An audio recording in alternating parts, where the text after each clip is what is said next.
Hare Krishna.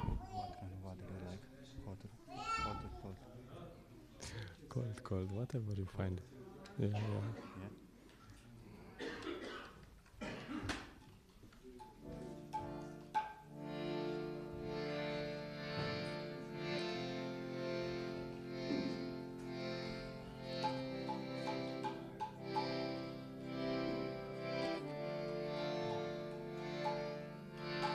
Jaya Radha Madhava Jaya Kunja Bihari Jaya Radha Madhava Jaya Kunja Bihari Jaya Radha Madhava Jaya Kunja Bihari Jaya Radha Madhava Jaya Kunja Bihari Gopi Janavalabha Jaya Giri Varadari Jaya Giri Varadari Gopi Janavalabha Jaya Giri Varadari Jaya Giri Varadari Gopi Janavalabha Jaya Giri Varadari Jaya Giri Varadari Gopi Janavalabha Jaya Giri Varadari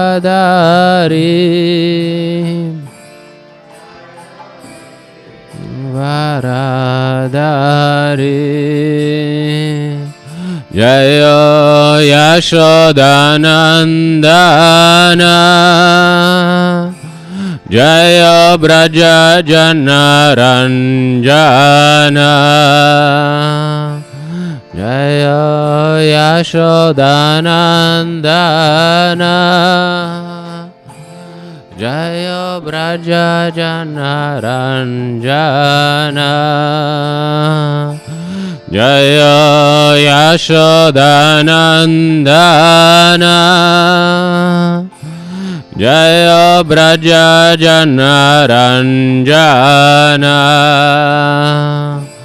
Jaya Yashodanandana Jaya Braja Janaranjana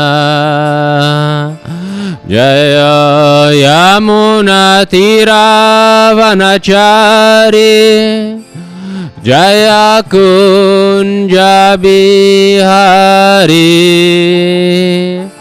Jaya Kunja Bihari Jaya Yamuna Tiravanachari Jaya Kunja Bihari Jaya Bihari O Yamuna Tiravanachari Jaya Kunja Bihari Jaya Kunja Bihari Yamuna Tiravanachari Jaya Kunja Bihari, Jabihari, Jaya Radha Madhava, Jaya Kunja Bihari, Jaya Radha Madhava, Jaya Kunja Bihari, Jaya Radha Madhava, Jaya Kunja Bihari, Jaya Radha Madhava, Jaya Kunja Bihari. Hare Krišna, Hare Krišna, Krišna Krišna, Hare Hare, Hare Rama, Hare Rama, Rama Rama, Hare Hare, Hare Krišna, Hare Krišna, Krišna Krišna, Hare Hare, Hare Rama, Hare Rama, Hare Hare,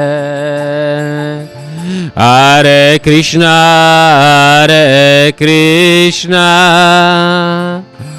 Krišna Krišna, Hare Hare, Hare Rama, Hare Rama, Rama Rama, Hare Hare, Hare Krišna, Hare Krišna, Krišna Krišna, Hare Hare, Hare Rama, Hare Rama, Rama Hare Hare, Hare Krišna, Hare Krišna, Krišna Krišna, Hare Hare, Hare Rama, Hare Rama, Rama Rama, Hare Hare, Hare Krišna, Hare Krišna, Krišna Krišna, Hare Hare, Hare Rama, Hare Rama, Rama Rama, Hare Hare, Hare Krišna, Hare Krišna, Krišna Krišna, Hare Hare, Hare Rama, Hare Rama, Rama Rama, Hare Hare, Hare Krišna, Hare Krišna, Krišna Krišna, Hare Hare, Hare Rama, Hare Rama,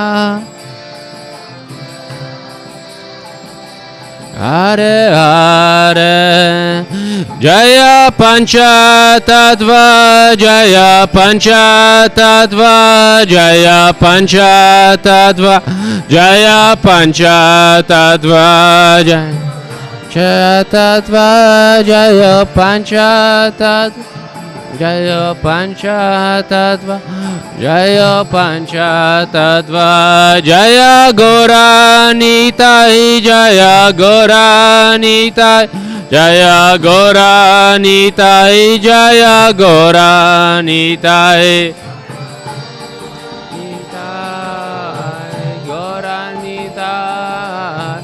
Goranitai Jaya Goranit Jaya Prabhupada Jaya Prabhupada Jaya Prabhupada Jaya Prabhupada Prabhupada Prabhupada Srila Prabhupada Shri Panchatattva ki jai, Shri Gornitai ki jai, Srila Prabhupada ki jai.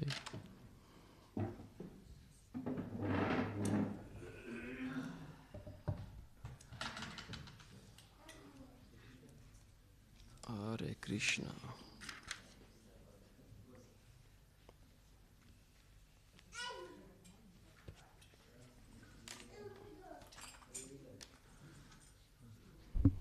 Om Namo Bhagavate Vasudevaya. Om Namo Bhagavate Vasudevaya. Om Namo Bhagavate Vasudevaya. Hare Krishna. So we're reading from Bhagavad-Gita as it is. Chapter 11, the Universal Form, text 55, which is the last text from this chapter. Mat karma kriin mat paramo, mat bhakta sangha varjitaha, nirvaira sarva bhuteshu, yasamameti pandava. Mat karma kriin mat paramo, mat bhakta sangha varjitaha, nirvairai svarva bhuteshu, yasamam eti pandava.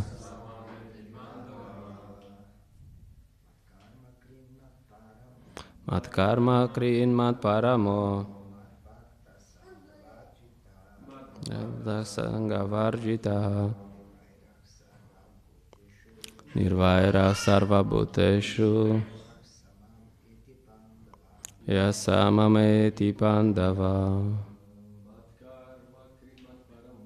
Mat karma kriin mat paramo, sangha varjita nirvaira sarva bhuteshu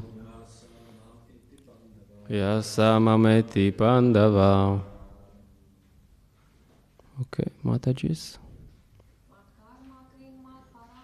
Mat karma kriin mat paramo, mat bhakta sangha varjita, nirvairai sarva bhuteshu, yasamameti pandava. It's an intense verse, so that's why we have some problem. Just joking. Okay, Hare Krishna. Mata karma krit, engaged in doing my work. Mat paramaha, considering me the supreme. Mat bhakta, engaged in my devotional service. Sangha varjitaha, freed from the contamination of fruitive activities and mental speculation. Nirvairaha, without an enemy. Sarva bhuteshu, among all living entities. Yaha, one who. Saha, he. Mam, unto me. Eti, comes. Pandava, O son of Pandu. Translation and purport by His Divine Grace A.C. Bhaktivedanta Swami Prabhupada Ki Jai.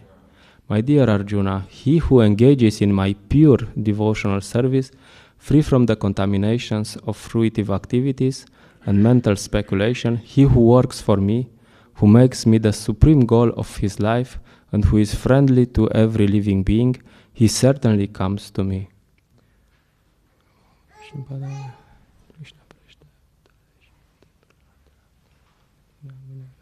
Vishnu Padaya Krishna Prashtaya Bhutale Shimate Bhakti Vedanta Swami Nite Namine Namaste Saraswate Deve Gauravani Pracharina Nivishesha Shunavadi Pashyata Deshatarine Jai Shri Krishna Chaitanya Prabhu Nityananda Shri Advaita Gadadara Shivasadi Gaura Bhakta Vrinda Hare Krishna Krishna Krishna Hare Hare Hare-rama Rama Rama Hare Hare.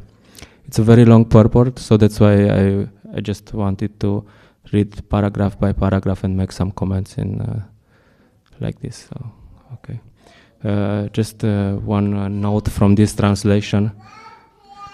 Krishna says here, my dear Arjuna, he who engages in my pure devotional service. So you can underline this, pure. Okay. So we'll read the first paragraph of the purport. Srila Prabhupada says, anyone who wants to approach the supreme of all the personalities of Godhead on the Krishna Loka planet in the spiritual sky and be intimately connected with the Supreme Personality, Krishna must take this formula as stated by the Supreme Himself. Therefore, this verse is considered to be the essence of Bhagavad-Gita. The Bhagavad-Gita is a book directed to the conditioned souls who are engaged in the material world with the purpose of lording it over nature and who do not know of the real spiritual life. The Bhagavad-Gita is meant to show how one can understand his spiritual existence and his eternal relationship with the Supreme Spiritual Personality, and to teach one how to go back home, back to Godhead. So this, we find that the purpose of Bhagavad-Gita is to go home back to Godhead. So sometimes many people approach spiritual life for other reasons. So for these people, if they come to the Hare Krishna movement because the prasadam is very good, or because sometimes once in a few months they get a good massage, Bhakta Domen from Isola comes and he stretches. You get a good massage. That's good that they come, but that's not what the purpose of the Krishna consciousness movement is. So, okay, so we should understand the purpose, and the purpose is to go back home, back to Godhead.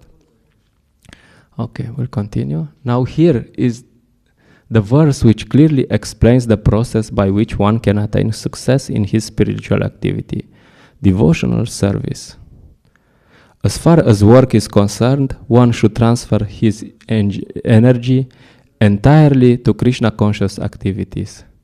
Again, Srila Prabhupada uses the word entirely in this part. He doesn't say some energy. A bit of your energy for Krishna and a bit of your energy for other things. Now he says entirely to Krishna conscious activities. As stated in the Bhakti Rasamrita Sindhu 1.255, Anasaktasya Vishayan Yatarham Upayunjata Nirbandha Krishna Sambande Yuktam Vairagyam Uchate. No work should be done by any man except in relationship to Krishna. Again, a very strong standard. Nothing except in relationship to Krishna. This is called Krishna karma. One may be engaged in various activities, but one should not be attached to the result of his work. The result should be done only for him. For example, one may be engaged in business, but to transform that activity into Krishna consciousness, one has to do business for Krishna. If Krishna is the proprietor of the business, then Krishna should enjoy the profit of the business. That's Srila Prabhupada just states the obvious, but sometimes it's not so obvious, because we might say, oh, this is for Krishna. And Srila Prabhupada said, yes, this is for Krishna. Okay, then the profit is also for Krishna. Oh, okay. But you know, so for example, Srila Prabhupada had this standard, which is quite, according to today, is quite a high standard. That his expectation was that the grihastas would donate 50% of their income to the temple. That was the expectation. So that's quite a high standard. Nowadays, it's probably a bit less than that. So here Srila Prabhupada says, oh yes, if you do business for Krishna, no problem, but then the profit is for Krishna. Very, very simple logic. Okay, then Krishna should enjoy the profit. If a businessman is in possession of thousands and thousands of dollars, and if he has to offer all this to Krishna, he can do it. This is work for Krishna. Instead of constructing a big building for his sense gratification, he can construct a nice temple for Krishna, and he can install the deity of Krishna and arrange for the deity's service, as is outlined in the authorized books of devotional service. This is Krishna karma. One should not be attached to the result of his work, but the result should be offered to Krishna, and one should accept as prasadam the remnants of offerings. If one constructs a very big building for Krishna and installs the deity of Krishna, one is not prohibited from living there, but it is understood that the proprietor of the building is Krishna. So that's again, Srila Prabhupada is stating the same thing, that if you construct a building for Krishna, this should be Krishna's. So then probably the deity should have a bigger room than you have. so yeah, simple logic, but sometimes Krishna also gets a small room somewhere, a corner somewhere in the room. He gets put something, which is good, which is very good. He gets some corner, but there's in this whole purport, Srila Prabhupada speaks of pure devotional service of a very high standard.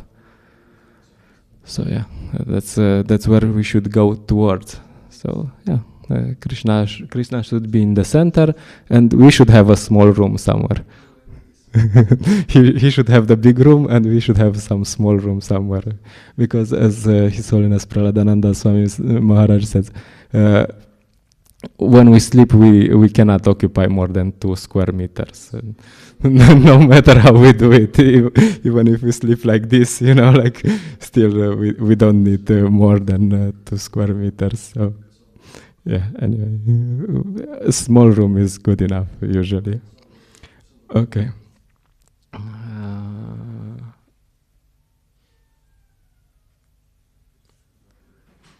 If, however, one is not able to construct a temple for Krishna, one can engage himself in cleansing the temple of Krishna. That is also Krishna karma. One can cultivate a garden. Anyone who has land in India, at least, any poor man has a certain amount of land, can utilize that for Krishna by growing flowers to offer him. One can sow tulasi plants, because tulasi leaves are very important, and Krishna has recommended this in Bhagavad-Gita. Patram pushpam palam toyam. Krishna desires that one offer him either a leaf or a flower or fruit or a little water, and by such an offering he is satisfied. This leaf specially refers to the tulasi. So one can sow tulasi and pour water on the plant. Thus, even the poorest man can engage in the service of Krishna. These are some of the examples of how one can engage in working for Krishna. So Srila Prabhupada gives some simple examples of if you don't have too much money, that's not a problem. You use whatever you have for Krishna. An important point which Srila Prabhupada makes in this purport is that we should not be too enthusiastic to use anything for ourselves. There is one example of Jayananda Prabhu. I heard some stories yesterday about Jayananda Prabhu, so it was inspiring. So one of these is that at some point Jayananda Prabhu needed a pen, something to write with. Probably he needed to write something, and his idea was that he will not use any of Temple Lakshmi for himself. And so he went to a shop and took the pen and the policeman and the police caught him. Yeah, he was stealing. We don't recommend this. Pens, okay, it was pens. Okay. Sorry. So he got caught, and he went to the police, and anyway he was so humble, and the policeman was so impressed by his character that the policeman eventually paid for these pens. He decided, okay, you're such a nice person, I will pay for this, and it's all good. Of course, the idea is not that we should start stealing pens from the shops. The idea is to not be too enthusiastic to use anything for sense gratification, and to understand, okay, this is Krishna's money, so I should use it as much as possible for Krishna. Okay. Okay, we'll continue. The word Matparamaha refers to one who considers the association of Krishna in his supreme abode to be the highest perfection of life. Such a person does not wish to be elevated to the higher planets, such as the moon or sun or heavenly planets, or even the highest planet of this universe, Brahmaloka. He has no attraction for that. He is only attracted to being transferred to the spiritual sky.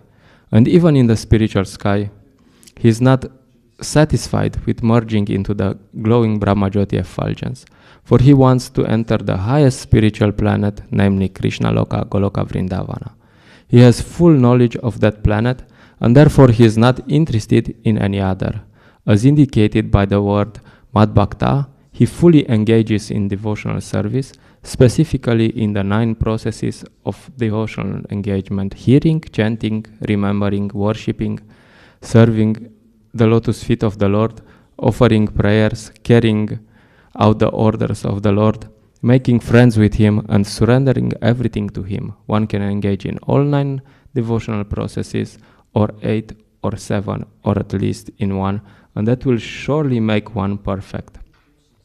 So in this paragraph, Srila Prabhupada just states that the pure devotees, they are not interested in anything material, in elevation to the higher planets.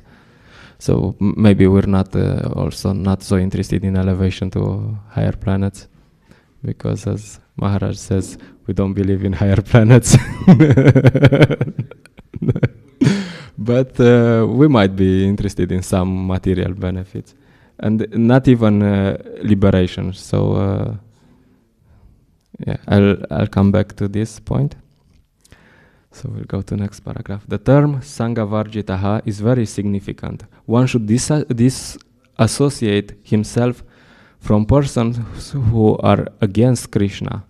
Not only are the atheistic persons against Krishna, but so also are those who are attached to fruitive activities and mental speculation.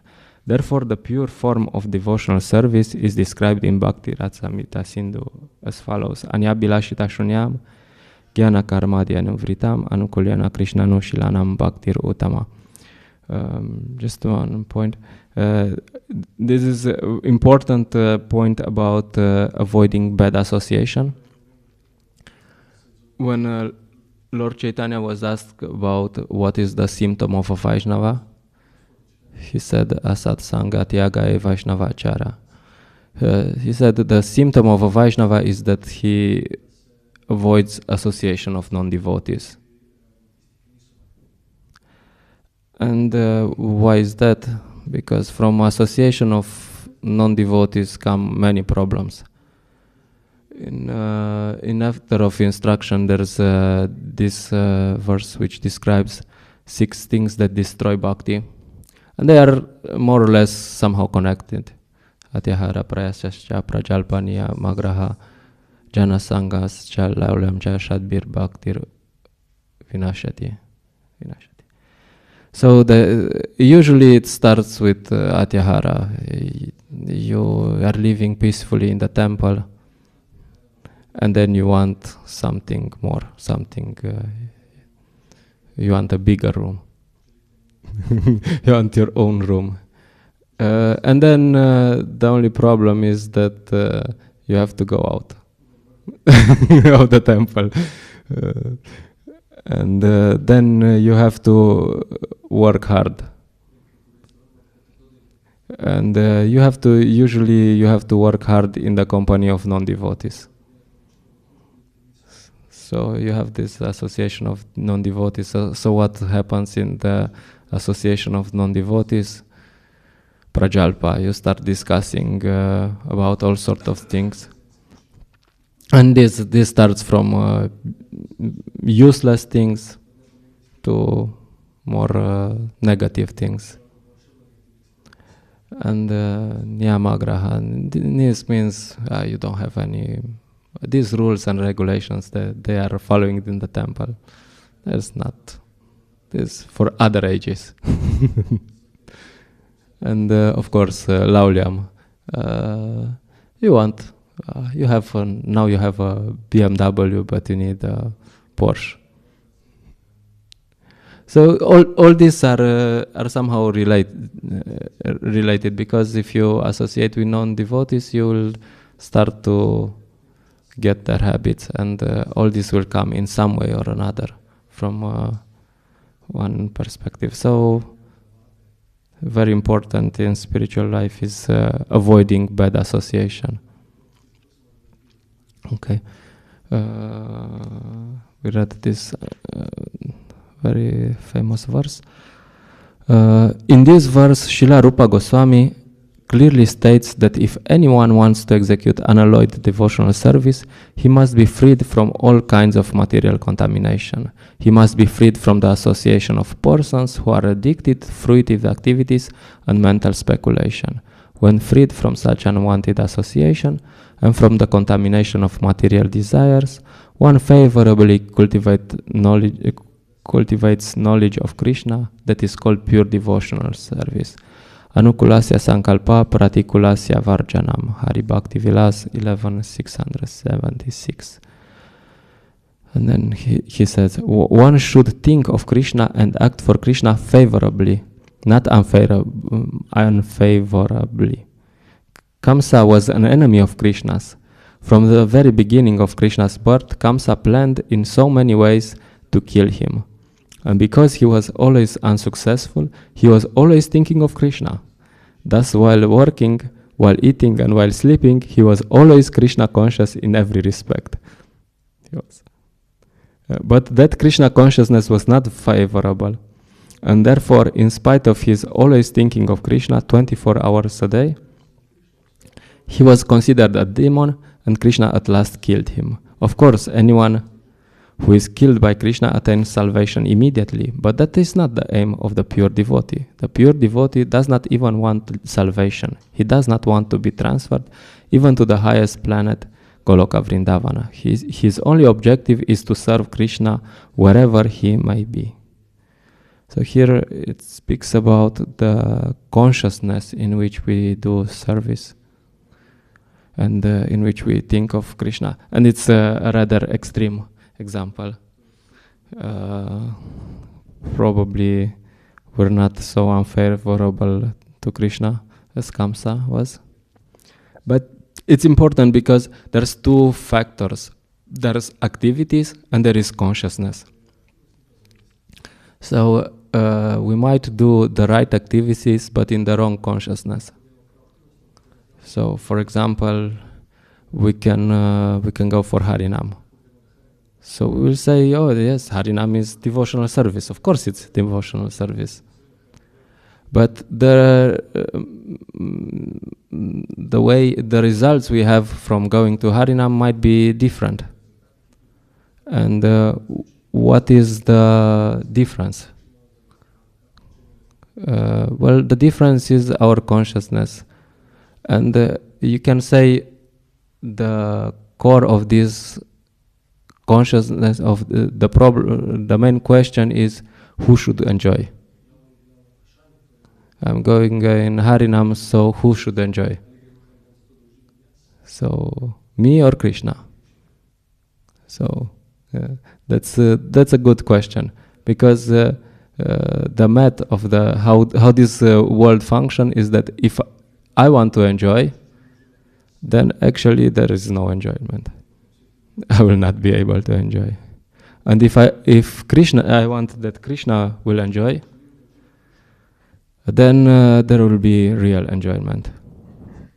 So the secret, there is so many examples. There's this example of watering the root of the tree.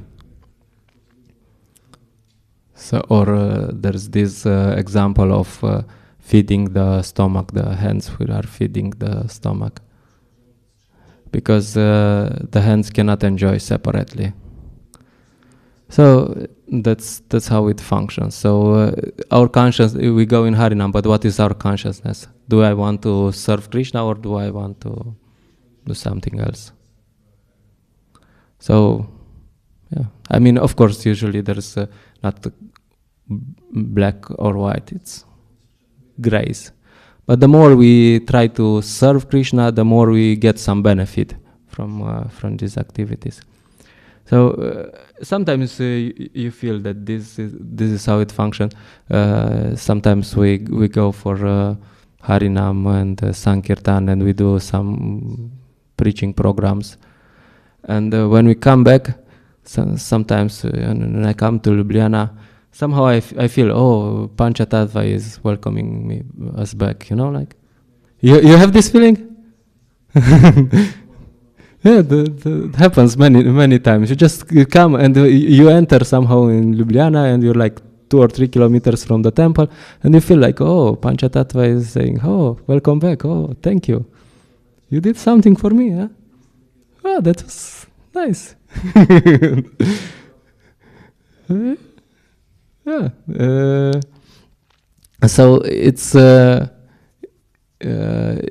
but of course the activity might be there, but it's important the consciousness. And sometimes you might have that someone doesn't even go out for Harinam, and he has a more advanced, he is more in Harinam than the people in Harinam. Sometimes maybe you might have the cook who stayed in the temple to support, and his consciousness is that he's meditating on the Harinam. And someone might be in Harinam and be spaced out. So it's not so much it's the activity, but also the consciousness behind the activity. Yeah. Anyway, okay. We're almost there. Only 1 page left from this purport. A devotee of Krishna is friendly to everyone. Therefore, it is said here that he has no enemy near Vairaha. How is this? A devotee situated in Krishna consciousness knows that only devotional service to Krishna can relieve a person from all the problems of life. He has personal experience of this, and therefore he wants to introduce this system, Krishna consciousness, into human society. There are many examples in history of devotees of the Lord who risked their lives for the spreading of God consciousness. The favorite example is Lord Jesus Christ. He was crucified by the non-devotees, but he sacrificed his life for spreading God consciousness. Of course, it would be superficial to understand that he was killed. Similarly, in India, also there are many examples, such as Thakur Haridas and Prahlad Maharaj. Why such risk? Because they wanted to spread Krishna consciousness, and it is difficult. A Krishna conscious person knows that if a man is suffering, it is due to his forgetfulness of his eternal relationship with Krishna. Therefore, the highest benefit one can render to human society is relieving one's neighbor from all material problems. In such a way, a pure devotee is engaged in the service of the Lord. Now, we can imagine how merciful Krishna is to those engaged in his service, risking everything for him. Therefore, it is certain that such persons must reach the supreme planet after leaving the body. That's a very high statement. And Srila Prabhupada gives the example of great personalities who have risked their lives to spread God consciousness or Krishna consciousness. And we're probably not going to risk our lives.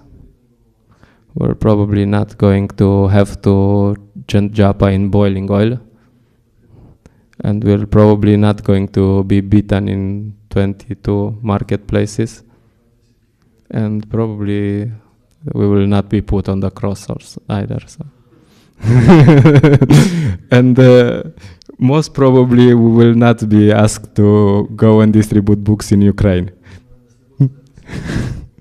Probably, I guess. I mean, if some devotees did such things, but probably we will not. But it might happen that we will ask to be asked to do some sacrifices. Like, for example, some days we might have a headache and we'll still go out. It might happen.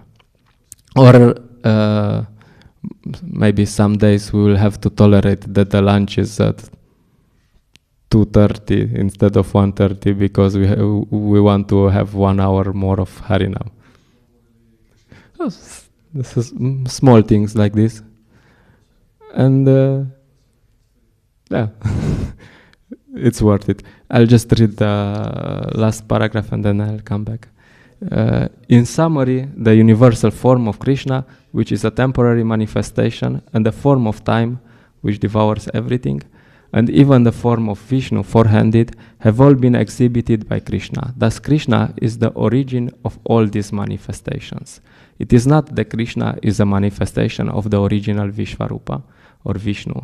Krishna is the origin of all forms. There are hundreds and thousands of Vishnus, but for a devotee, no form of Krishna is important, but the original form, two-handed Shamasundara.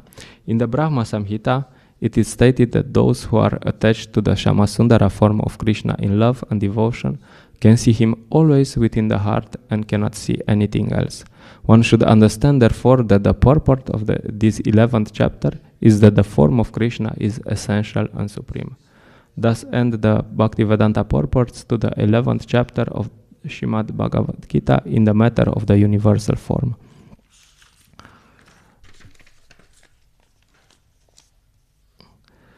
So just to, this is, Srila Prabhupada just summarizes this chapter, so I will not go too much into this.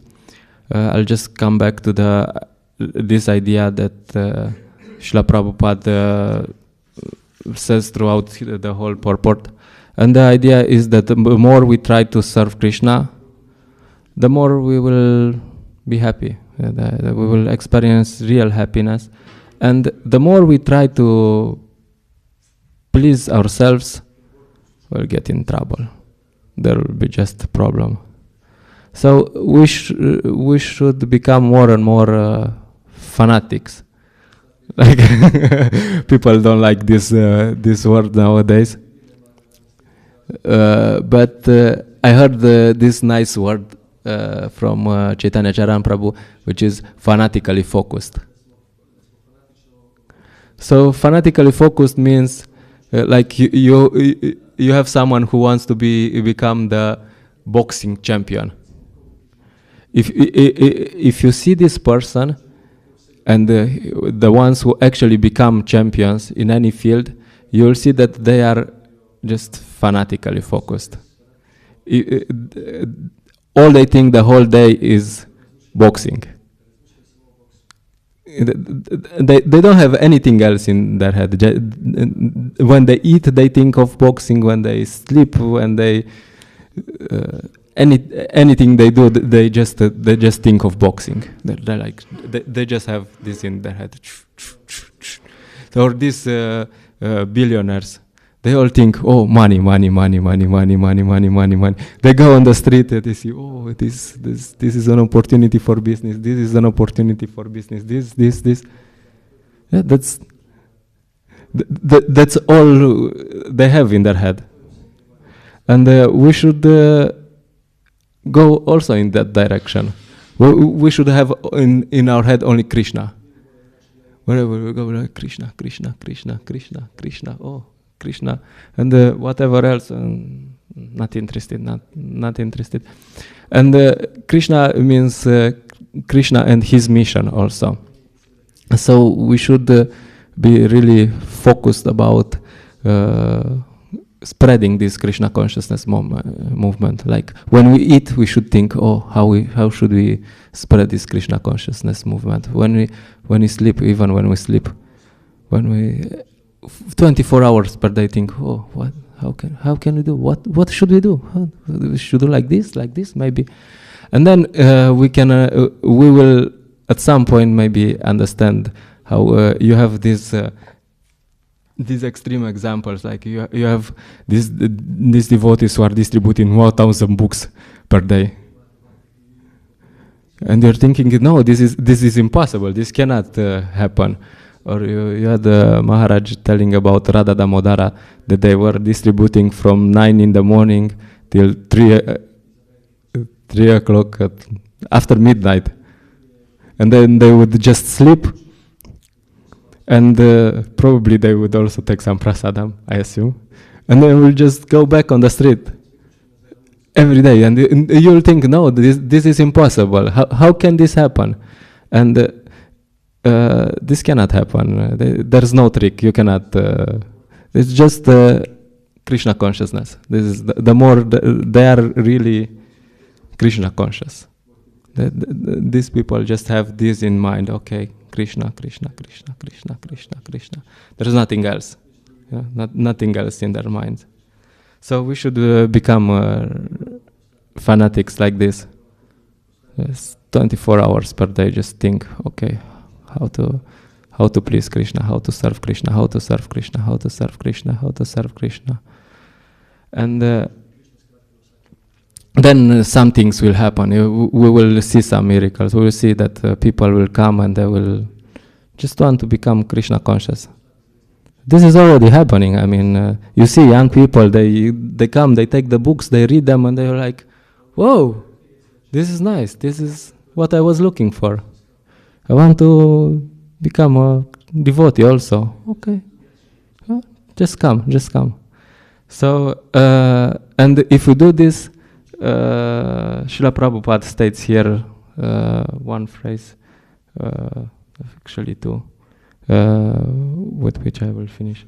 He says, now we can imagine how merciful Krishna is to those engaged in his service, risking everything for him. Therefore, it is certain that such persons must reach the supreme planet after leaving the body. Srila Prabhupada says this. Okay, that's it. I will stop here. There's some comments, complaints, concerns. Yes. We have also a microphone.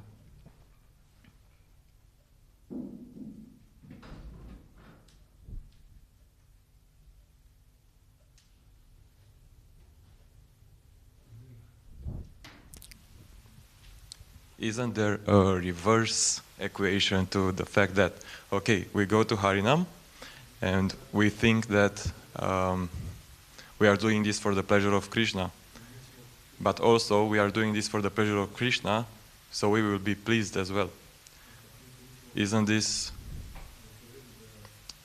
like, how can we think about pleasing Krishna without any kind of, will to please ourselves just because he is pleased? Because we know from Bhagavad-Gita that if we please him, we are going to be pleased as well. He's going to reciprocate that. Yeah, this is also gradual, because we don't start from this standard of pure devotional service. We start from the standard of some service. And in the beginning we just do something, and we do something like, okay, let's try, let's give something to Krishna. And then you see that you give something to Krishna, and you get some nectar. And then you say, okay, sounds like it works, so let's give a bit more to Krishna. So then you give a bit more to Krishna, and then you're like, oh, it works. And gradually this pleasure you feel will increase. So then we will say, okay, what about give everything to Krishna? How is that? Seems like it works. And then, so it's just gradual. It's not that we will not feel the pleasure, but we're not seeking for this pleasure, this happiness. The happiness will be there, but problem is what we do when we don't feel. Usually many people come to Krishna consciousness and they're on this emotional platform. I want to feel. Yes, I want to feel. And they come for some time, and then they get into, there is a nice kirtan and they feel, like, wow. And then next time they come and they don't feel. And they don't follow the process anymore. So, yeah. Finished. So the problem is what to do when you don't feel. But, and yeah, I guess that's the core. One is that we should not seek for happiness, and we should do our duty even when we don't feel.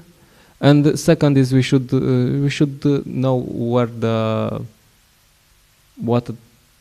actual pure devotional service is, and go towards that.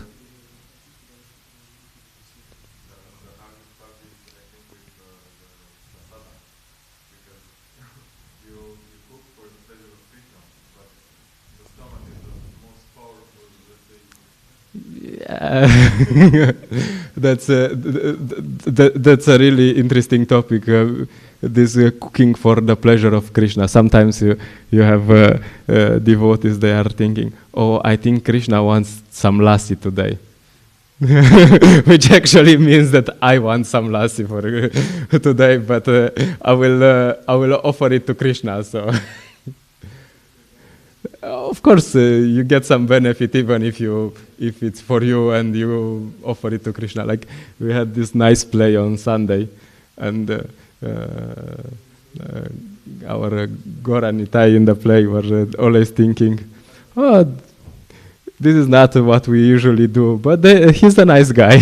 They were always repeating, "Oh, he's a nice guy," but yeah, we should know what the standard is and go towards that. Not that they will always look, he's a nice guy. It's good if we offer Krishna what we want, but it's even better if we offer Krishna what he wants. Okay.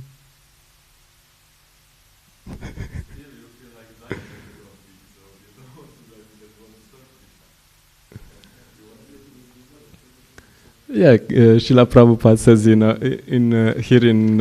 the purport that if you offer to Krishna, he will give you something to eat. Also, you can take prasadam after offering to Krishna. It's okay. You will not die of hunger.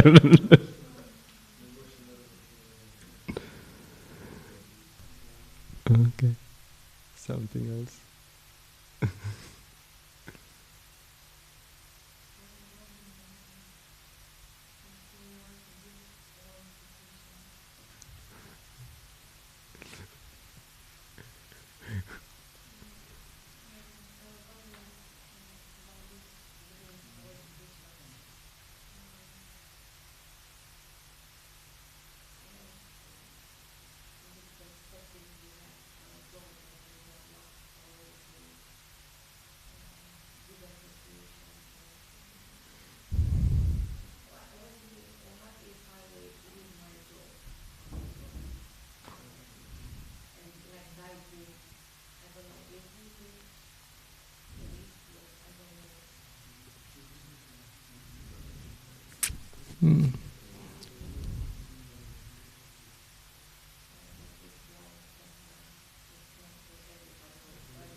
Well, maybe it's not for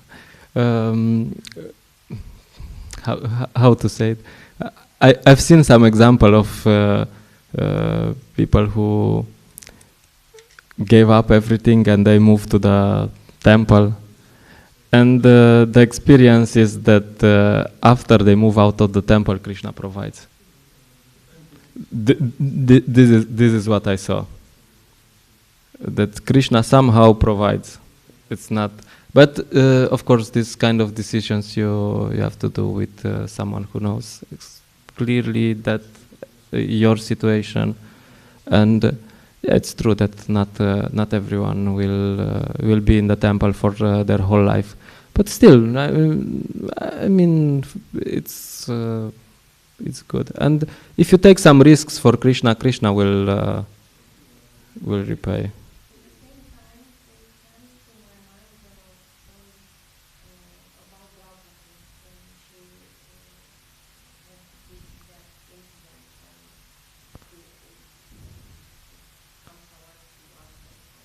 Yeah.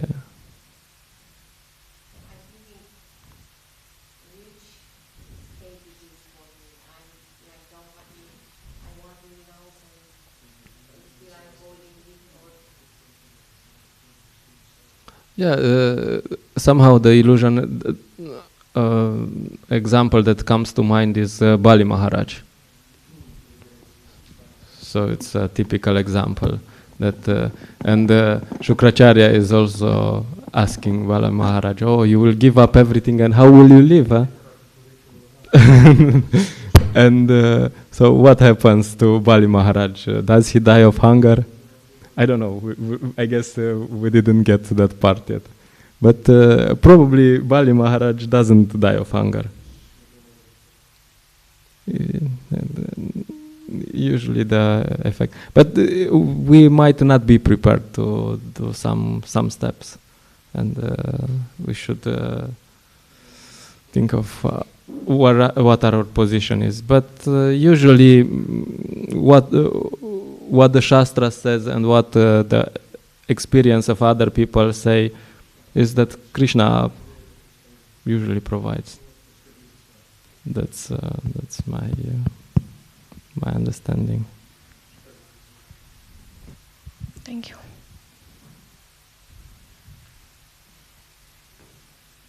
Okay, it's time. Okay, Grantaraj Srimad Bhagavad-Gita ki jai, Srila Prabhupada ki jai, Nitai Gaura Premanande, Hari Hari Bol.